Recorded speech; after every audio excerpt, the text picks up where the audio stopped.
When we speak of ISB and its impact on students, the one word that stands out is transformation. We welcome bright young minds to the school, see them graduate with flying colors, and go on to accomplish some incredible things. She founded Cuddles Foundation in 2013 to improve survival rates for children battling cancer by addressing the critical role of nutrition in treatment. Rather than viewing the foundation's role as just a support service, she has led and positioned it as an essential part of pediatric oncology care, helping leading hospitals across India integrate nutrition into the treatment plans of affected children. Bound to the mission that no child fights cancer on an empty stomach, the foundation has impacted thousands of young patients, working with doctors and nutritionists to provide essential meals, supplements, and counseling to parents. She has leveraged her background in business strategy and brand management to scale the foundation's reach, shaping national conversations around the role of nutrition in cancer care. Her efforts have earned widespread recognition, including the prestigious National Award for Child Welfare from the President of India. Join me for a conversation that takes a deep look into the journey of Purnota Dutta Bahl from the PGP class of 2005, the founder and CEO of Cuddles Foundation.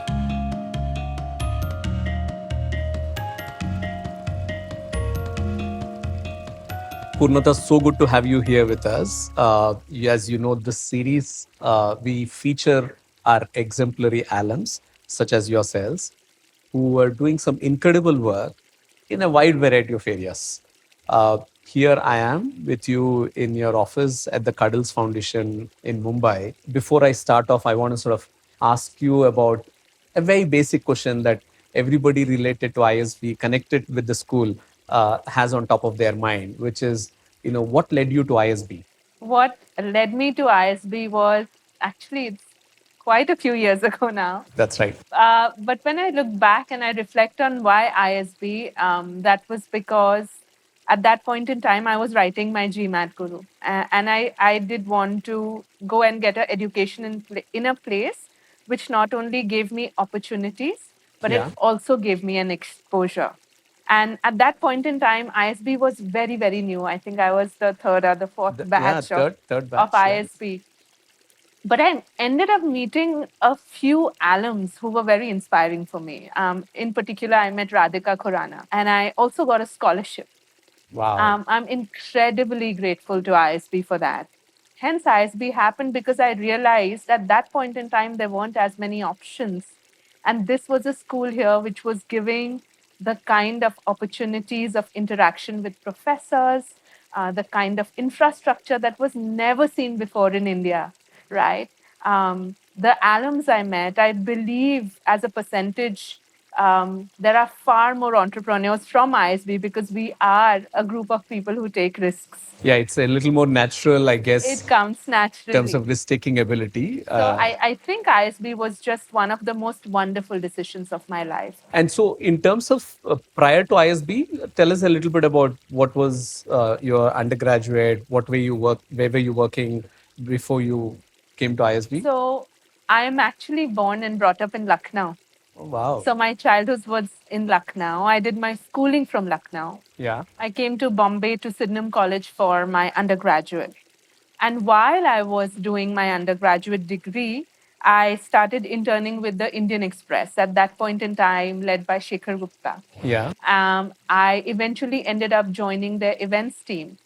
Okay. And I ended up doing a lot of corporate events with them. I worked with them for about 2.5 to 3 years before ISB happened. Okay. And post ISB, you moved back to media, right? That's right. So post ISB, I moved to Hindustan Times. Yeah. I was a brand manager there.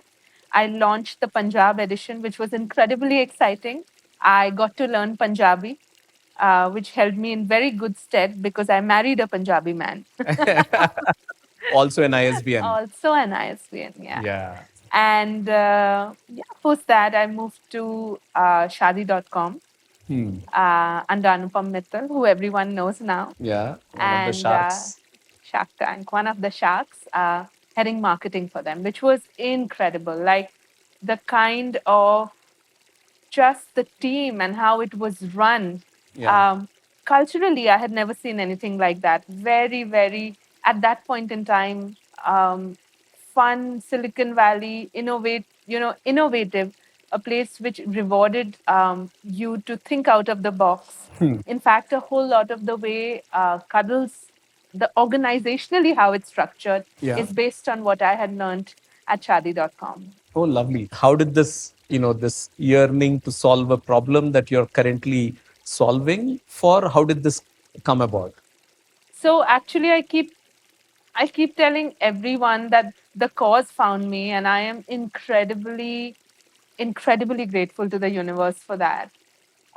Right after ISB, honestly, if I were to tell you, I had similar aspirations as everybody else. I was going very well. It In my earlier organization, it was a place, like I said, very nurturing. I was growing tremendously, but I ended up getting pregnant with my first one. I don't know if you know, I have 3 children, Okay. and I was pregnant with Ahana, who's the oldest one, and it was a very difficult pregnancy, Guru. So after I had Ahana, I was on a sabbatical. And Gunjan, my husband, and I, when we just started working, decided to pledge a part of our income to Tata Memorial Hospital for no other reason than it was just a very clean setup to donate in. Sure.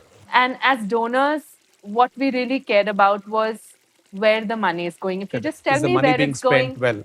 Yeah. we were agnostic to where you were using it. Sure. And I mean, actually, my insight of what donors want started from there.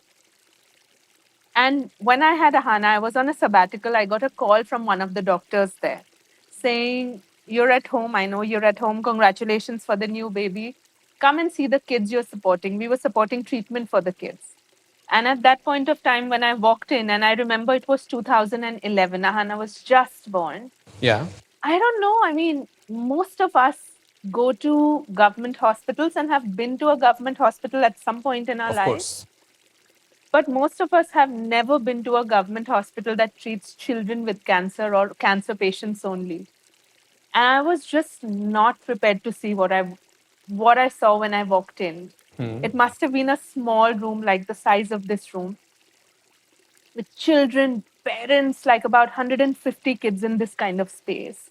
I saw mothers with children in their laps, with IV bottles in their hand, like things I had never seen before, and so many bald kids, sick kids. I remember this one kid, I don't know for what reason, the whole leg was burnt.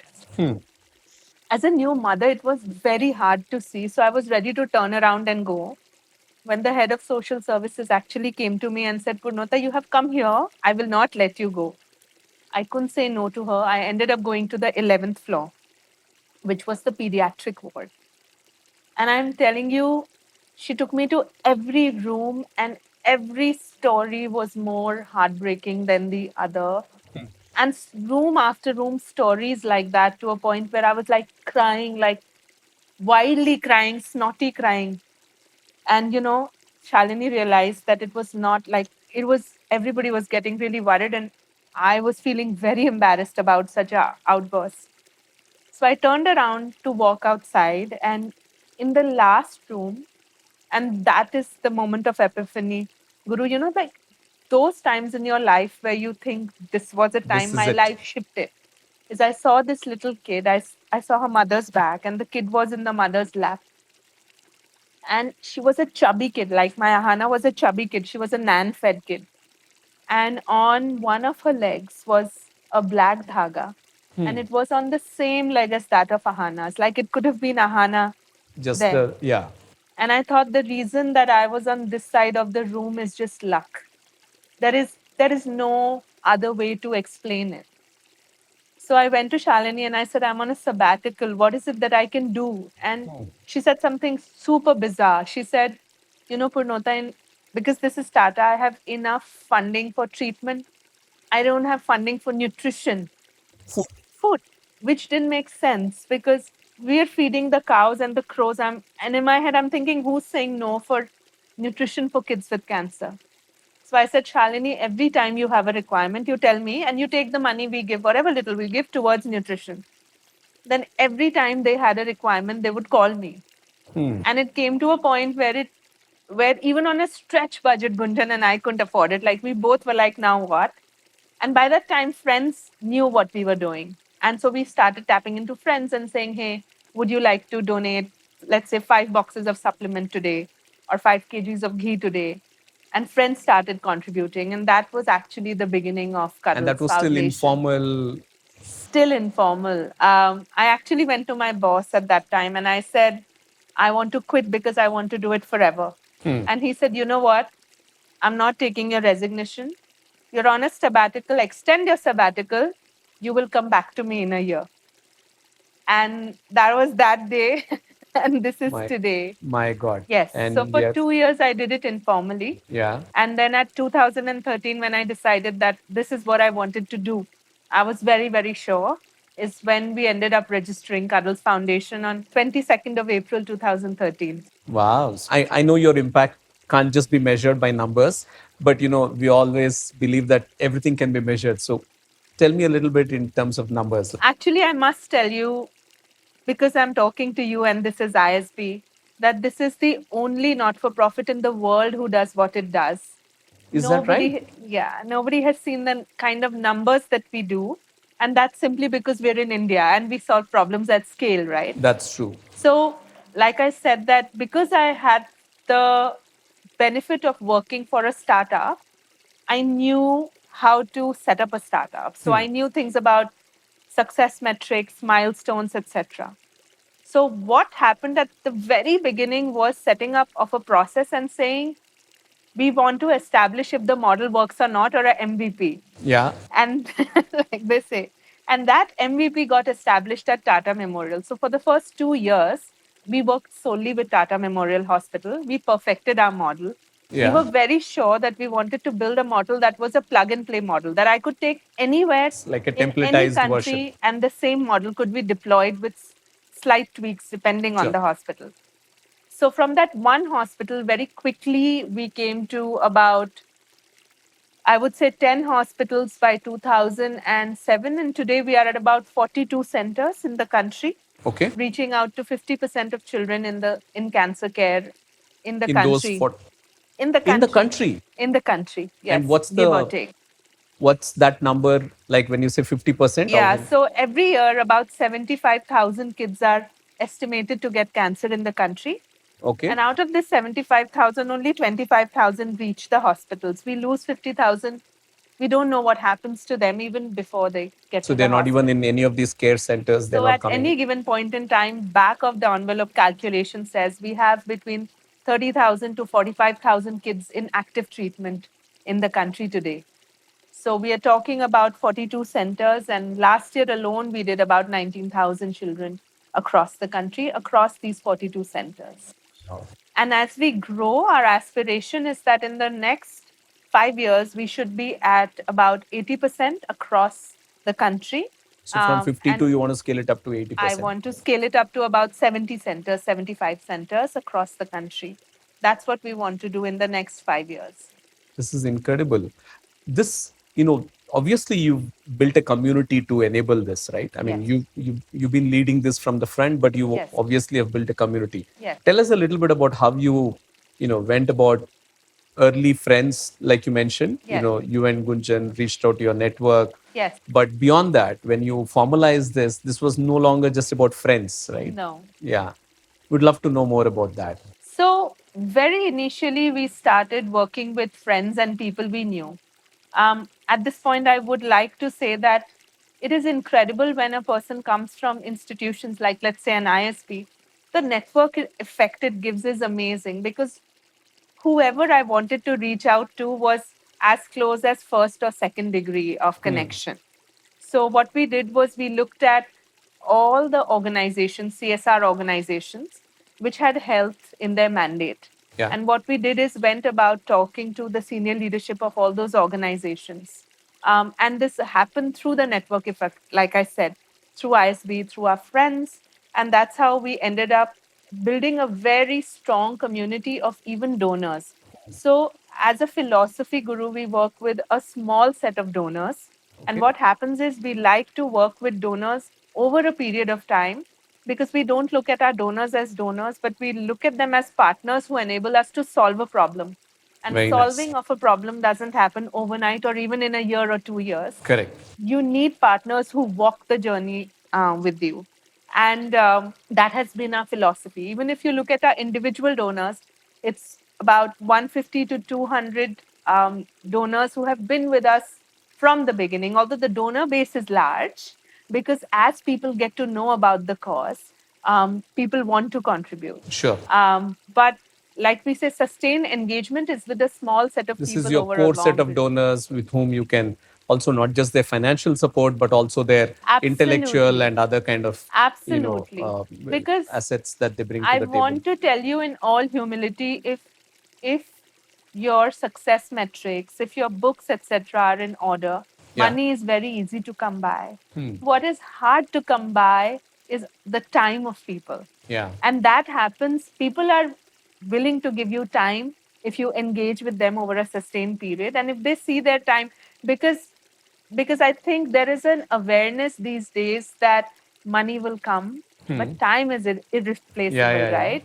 So that's why this whole emphasis on a community, like you said, that we've placed on from day one. And you're saying the ISB alumni network helped you in the process as well? Tremendously. And what that also helps is in just creating of awareness, because for us, the biggest issue was nobody really knew about the problem of malnourishment in children with cancer. And the other thing that I love to talk about, which is the reason that I wake up and get into work every day, Guru, is that this is a solvable problem. In this world where the climate is going to the dogs, and in India, every single problem is so large and every single problem is so urgent. Here is a small problem that you and I can Can fix it. solve, and we can fix it in the next 10 years and move on to the next problem. I mean, in terms of your programs, I want to understand a little bit about the model that you Yeah. run. So you partner with hospitals. Yeah. These are either government hospitals or charitable hospitals, Yeah. and this thing. And you fund their existing programs, or do you go set up a kitchen? How do you what is the model? Yeah. Thanks for asking it, because when anybody hears nutrition, they think it's a hot meal. Yeah. But what we do, I want to clarify, is we do medical nutrition. Okay. And the background to that is that if a child is malnourished, you cannot plug a malnourished child to chemotherapy. 75% of children get liquid cancers, which are blood cancers, the treatment for which is chemotherapy. In the absence of nourishment, chemotherapy doesn't work. So if you ask of the program, just 4 simple things. One is seconding a nutritionist to the hospitals who assesses the grade of malnourishment.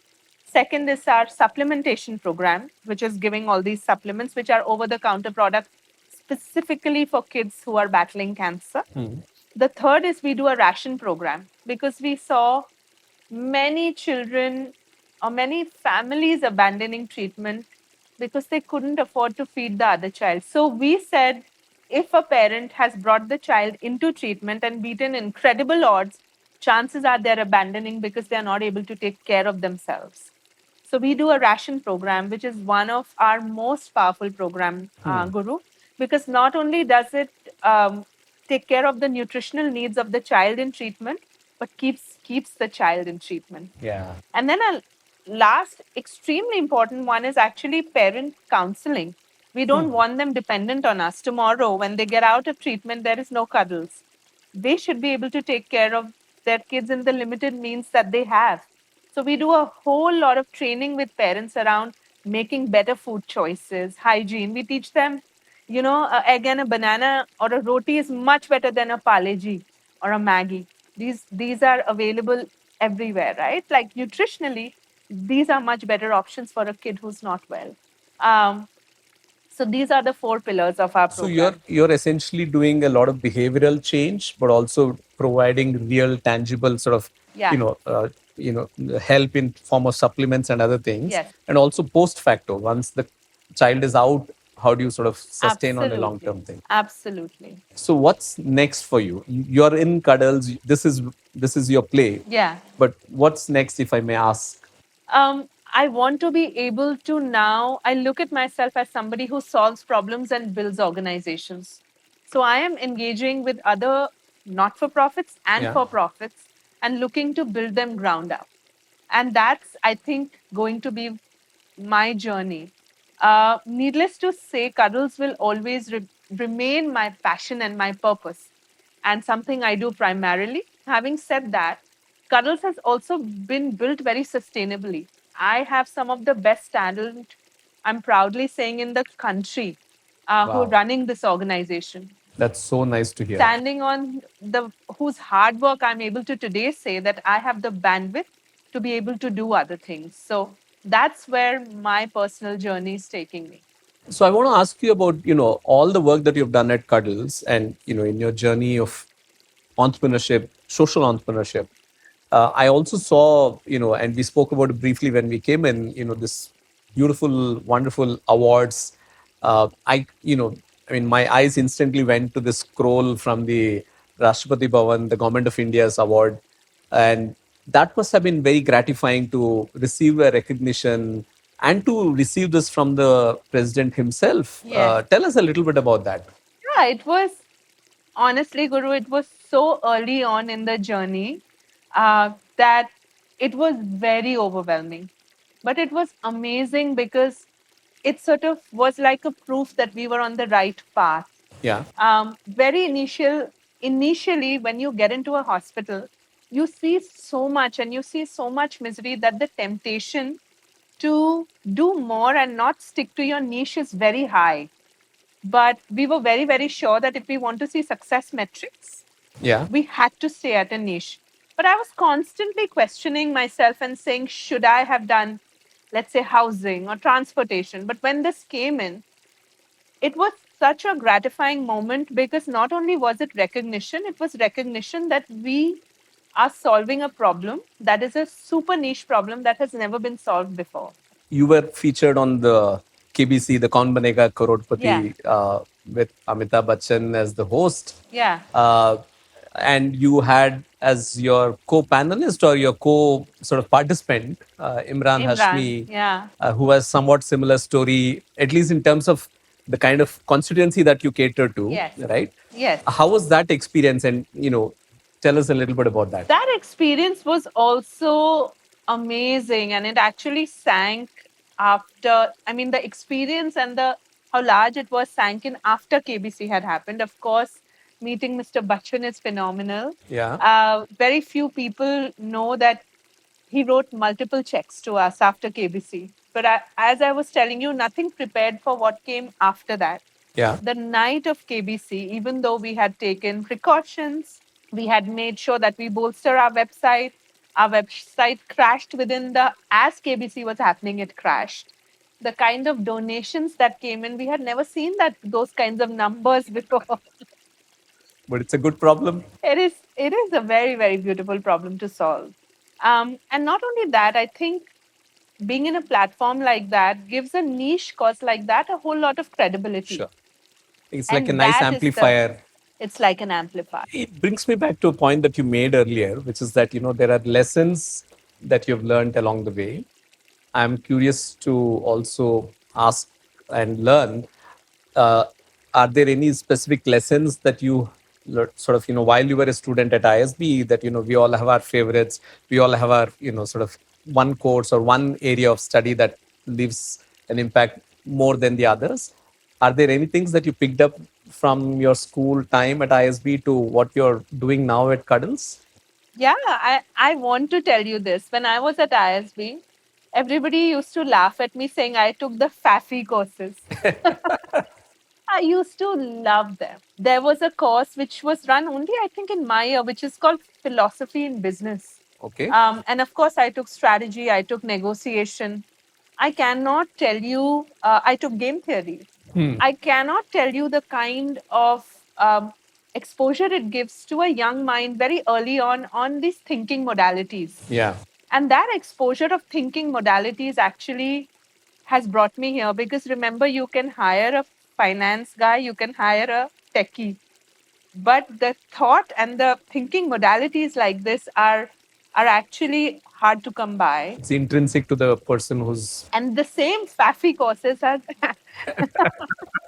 have held me in such good, um, you know, stead. And this is what I want to say for anybody who's at ISB. I Yeah. think the important thing to do is to have such a cool balance of what you think will make money and what you think will enjoy. Because eventually, what you will enjoy, I know it's a cliche, but lands you to make money.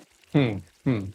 So if a student at ISB right now is watching this and says, "Hey, this is a great place. I want to volunteer, or I want to even work here at Cuddles," you will be open to welcoming them. Absolutely.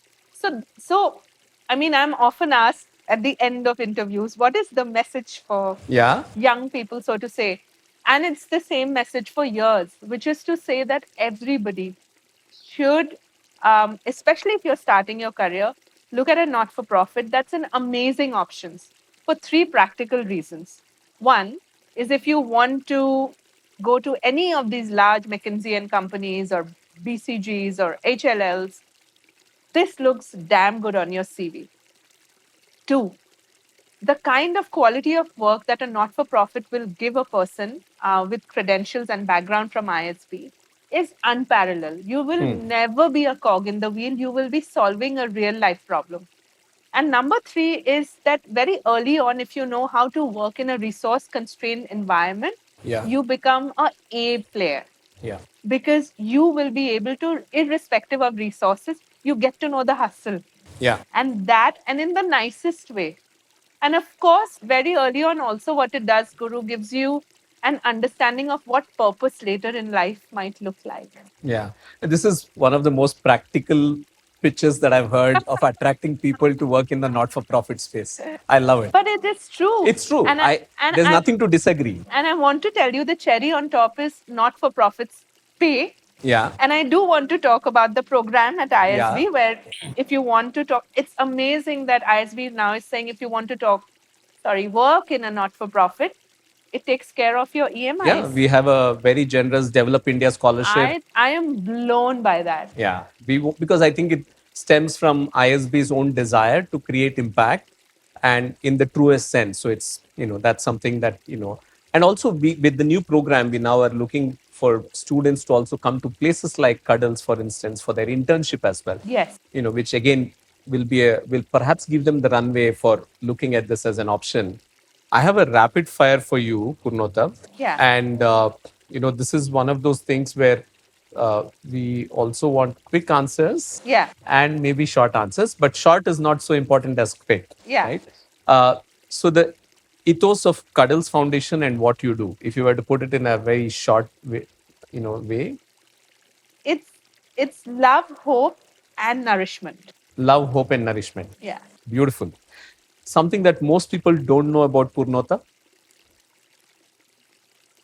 That I speak Punjabi very well. Okay. And that's what you picked up when you were launching Hindustan Time. That's what I picked up when I had to speak And to it had the nothing to sales do guy. with your Punjabi husband. It has nothing to do. Also, it gets me a lot of brownies from my in-laws. An unforgettable campus memory. Holi on campus was insane. I think I've never played Holi like that ever before or after. And of course, the birthday dunkings. Yeah. Do they still happen? No, we don't. For hygiene purposes, because I am glad. Yeah. What are you reading right now? Because I see a lot of interesting books in your office. Any book that has had a significant influence I on do you. want to say one book, that there are two books I keep going back to. One is Hard Things About Hard Things. Okay. I keep going back to that all the time, because that is as true of an entrepreneur's journey as it can be. The other is called Parenting Without Power Struggles, which is also, it's a parenting book, but I keep going back to it again and again, because it's a book that not too many people know of, but I find it incredible just in terms of insights. And in your power struggles with your kids, do you win at all? The point is to not have a power struggle. That's the point of the book. Oh, lovely. I didn't think of it that way. So, uh, uh, when you look around other similar social entrepreneurs, people who have created impact at scale in whatever space that they pursue, whose work has influenced you the most, or whose work do you look up to in some sense? So, the founder of Charity Water called Yeah. Scott Harrison, I was hugely influenced by him just because he also broke the stereotype. In fact, a lot of how we speak, who we are, is inspired by Charity Water.